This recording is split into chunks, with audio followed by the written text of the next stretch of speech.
زیارت عراق پارٹ 3 مدائن۔ اس ایک مزار میں 4 بے حد متبرک ہستیوں کی قبریں ہیں، جس میں سب سے پہلے ہیں سلمان فارسی، اس کے بعد ہیں حذیفہ یمنی، پھر عبداللہ بن جابر انصاری اور طاہر بن امام باقر علیہ السلام ہیں۔ آج سب سے پہلے ہم حضرت سلمان فارسی کے بارے میں بات کریں گے۔ رسول اللہ کی بہت معتبر حدیث ہے کہ سلمان و منا اہل البیت، یعنی سلمان میرے اہل بیت میں سے ہیں۔ اس عظیم صحابی رسول اور امام کی عظمت و منزلت کا اندازہ آپ خود لگا سکتے ہیں۔ سلمان ان کچھ 3-4 صحابی رسول میں سے تھے جن کو بی بی فاطمہ زہرا سلام اللہ علیہا اپنے گھر میں آنے کی اجازت دیا کرتی تھی، جو کہ بہت بڑی بات ہے۔ حضرت سلمان ویسے ایران میں شیراز کے بادشاہ کے بیٹے تھے، یعنی یہ شہزادے تھے شیراز کے، اسی لیے ان کو لوگ سلمان فارسی کہتے تھے۔ اور عرب میں تھوڑا غیر عرب یعنی عجم کو لے کر ڈسکریمنیشن ہمیشہ سے تھا، تو رسول اللہ نے لوگوں سے کہہ دیا تھا کہ سب ان کو سلمان محمدی کہیں، تاکہ کوئی سلمان کو خود سے کم نہ سمجھے۔ حضرت سلمان کی ایج روایات میں 250 سے لے کر 500 سال تک ملتی ہے، اور ایران میں اس زمانے میں آگ کی پوجا ہوا کرتی تھی، لیکن حضرت سلمان نے کبھی آگ کی پوجا نہیں کی اور صرف اللہ کو ہی خدا مانا۔ اسی وجہ سے انہوں نے بادشاہت کو ٹھوکر مار کر شیراز چھوڑ دیا اور اس وقت کے اللہ کے نبی حضرت عیسیٰ کو تلاش کرتے ہوئے پیلسطین یا فلسطین پہنچ گئے۔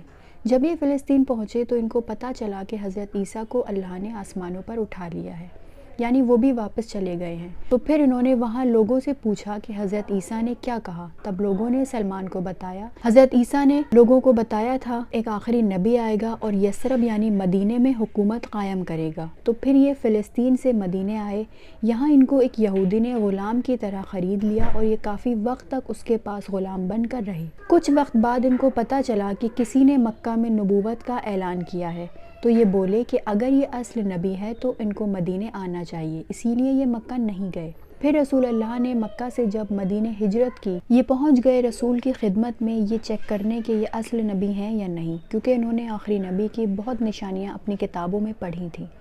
اور پھر رسول اللہ کے پاس آ کر بولے، یا رسول اللہ میں آپ کے لیے کچھ صدقے کی کھجور لایا ہوں۔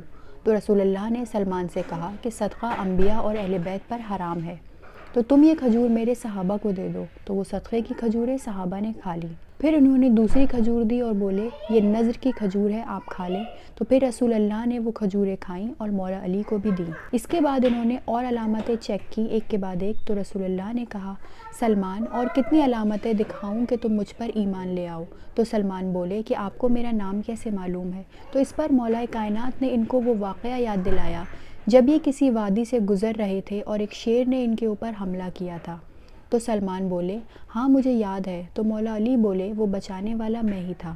اس کو سننے کے بعد پھر سلمان ایمان لے آئے اور کلمہ پڑھا۔ اس کے بعد رسول اللہ مولا علی سے بولے یا علی چلو اب ہم سلمان کو یہودی سے بھی آزاد کراتے ہیں۔ تو یہ لوگ پہنچے اس یہودی کے پاس اور بولے کہ ہم سلمان کو خریدنا چاہتے ہیں۔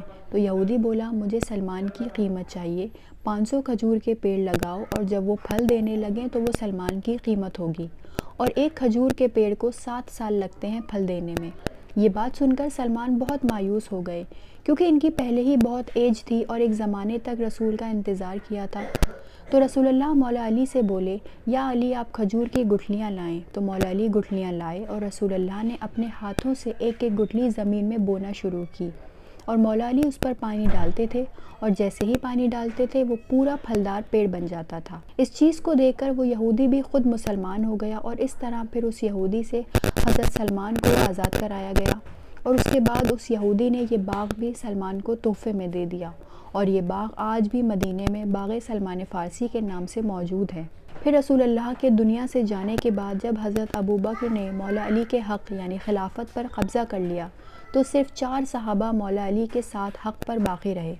ان میں ایک سلمان تھے، ایک ابوذر، ایک مقداد اور ایک عمار، اور ان کے لیے رسول اللہ نے فرمایا تھا کہ ایمان کے 10 درجے ہیں اور سلمان 10ویں درجے پر فائز ہیں۔ ابوذر کے پاس ایمان کے 9 درجے ہیں، مقداد کے پاس 8 درجے ہیں، اور عمار کے پاس ایمان کے 7 درجے ہیں یا 7ویں درجے پر فائز ہیں۔ یہ ایمان کے درجوں میں فرق کیوں آیا؟ جب اس پر سوال کیا تو مولا علی نے بتایا کہ جب ابوبکر کی مولا علی نے بیعت نہیں کی تھی تو مولا علی کے گلے میں رسی ڈال کر جب لے کر جا رہے تھے تو حضرت ابوذر نے یہ دیکھ کر تلوار نکال لی تھی، لیکن سلمان نے صرف تلوار پر ہاتھ رکھا تھا، نکالی نہیں تھی۔ صرف اس بنا پر یہ فرق آیا ہے۔ تو جب سلمان سے پوچھا کہ تم نے تلوار کیوں نہیں نکالی تو وہ بولے کہ میں خدا کے شیر کے چہرے کی طرف دیکھ رہا تھا کہ جب وہ خود خاموش ہیں تو میں کون ہوتا ہوں تلوار نکالنے والا، اور میں بس امیر المؤمنین کے اشارے کا انتظار کر رہا تھا۔ حضرت سلمان فارسی کو دوسرے خلیفہ عمر نے مدائن کا گورنر بنا کر یہاں بھیجا تھا، اور وہ مولا علی کے کہنے پر اہل بیت کی تبلیغ کرنے کے لیے یہاں کے گورنر بنے تھے۔ پھر جب یہاں ان کا آخری وقت آیا تو لوگوں نے ان سے پوچھا کہ آپ کو غسل و کفن کون دے، تو انہوں نے سب لوگوں سے منع کر دیا اور کہا کہ رسول اللہ نے مجھ سے وعدہ کیا تھا کہ جو مجھے غسل و کفن دے گا وہی تمہیں بھی غسل و کفن دے گا۔ تو لوگ بولے کہ آپ عراق میں مدائن میں ہو اور مولا علی مدینے میں ہیں، وہ آپ کو کیسے غسل و کفن دینے اتنا دور آئیں گے، آپ کا لاشا سڑ جائے گا۔ تو سلمان بولے کہ چاہے کچھ ہو جائے مجھے پرواہ نہیں ہے، اللہ کے نبی کا وعدہ ہے میرے جنازے کو ایسے ہی رکھا رہنے دینا اور جب تک علی نہ آ جائیں دفن نہ کرنا۔ پھر سلمان کا رات کے وقت انتقال ہوا تو لوگ انتظار کرنے لگے، اور پھر کچھ دیر بعد نور شیر خدا نمودار ہوا تو کافی لوگ دیکھ کر چونک گئے۔ پھر مولا علی نے سلمان کو غسل و کفن دیا اور خود ان کو مدائن میں دفنایا۔